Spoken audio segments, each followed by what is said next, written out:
बिस्मिल्लाह, कैसे स्टूडेंट? उम्मीद करते हैं सब लोग ठीक होंगे। आज का जो हमारे पास टॉपिक है वो है chapter number 6 first year sequence और सीरीज के हवाले से ऑब्जेक्टिव हैं। जैसे पहले ऑब्जेक्टिव है if a is equal to 4 और arithmetic progression then find the sum of the first 7 terms of the corresponding arithmetic means.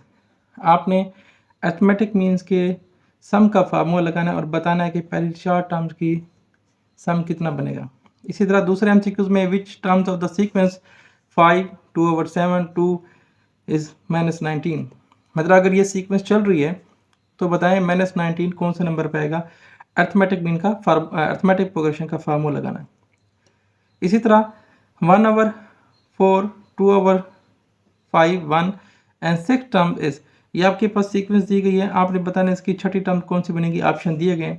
इसी तरह चौथे एमसीक्यूज के अंदर 9 की पावर 1/3 9 की पावर 1/9 9 की पावर 1/27 एज इनफिनाइट नंबर तक हो तो बताना है कि इनका प्रोडक्ट किसके बराबर आएगा, वो सोल्यूशन बताना है आपने। इस तरह ये एक सीक्वेंस, ये एक स्टेटमेंट दी गई है, इस स्टेटमेंट के हिसाब से आपने ऑप्शन बताना है। Geometric mean between two numbers 8 and -21। Geometric mean का फार्मूला आपको पता है। ज्योमेट्रिक मीन जो होता है वो ए बी स्क्वायर रूट होता है। If the first terms of the infinite geometric series equal to the twice of the sum of the all the terms that follow it then the value of the r की value बताने की क्या होगी, इसके option यहाँ पे दिए गए हैं। Which one is true, A greater than 0 be greater than 0, तो बताना है कि कौन सी कंडीशन इसकी ठीक होगी। मैंने अपने लेक्चर्स के अंदर इसके बारे में तफसीलन बताया हुआ है, तो आप उसको भी देख सकते हैं। The nth terms of the arithmetic progression, arithmetic progression के जो nth टर्म्स है वो बतानी है, जबकि उसकी पहली टर्म्स और डिफरेंस दिया गया है। नेक्स्ट एमसीक्यूज की तरफ चलते हैं। अच्छा, ये हार्मोनिक मीन बताना है between two numbers x plus x square plus x cube, ये बताना है कि कौन सा फार्मूला से बनेगा। ये ज्योमेट्रिक प्रोग्रेशन की फॉर्मेशन है जिसमें से इसकी ज्योमेट्रिक सीरीज बनी हुई है। विच वन इज ट्रू, ये कौन सी स्टेटमेंट इसमें से ट्रू होगी। लेक्चर के अंदर भी इसके बारे में बताया गया, आप उसको देख सकते हैं।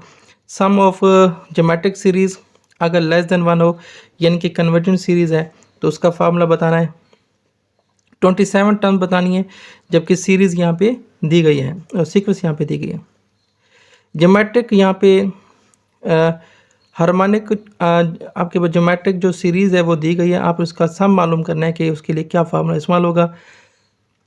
16 एमसीक्यू में sum of the all terms in the sequence, sequence के हिसाब से कितनी कौन सी टर्म्स बनती हैं, इन टर्म्स को अगर जमा करते हैं। इसी तरह कांस्टेंट रेशो ज्योमेट्रिक मीन में be any number not equal to 0। हाँ, ज्योमेट्रिक प्रोग्रेशन के अंदर कोई भी नंबर जो होता है वो 0 नहीं हो सकता, क्योंकि कम रेशो अगर 0 होगी तो वो फिर इनफिनाइट बनेगा।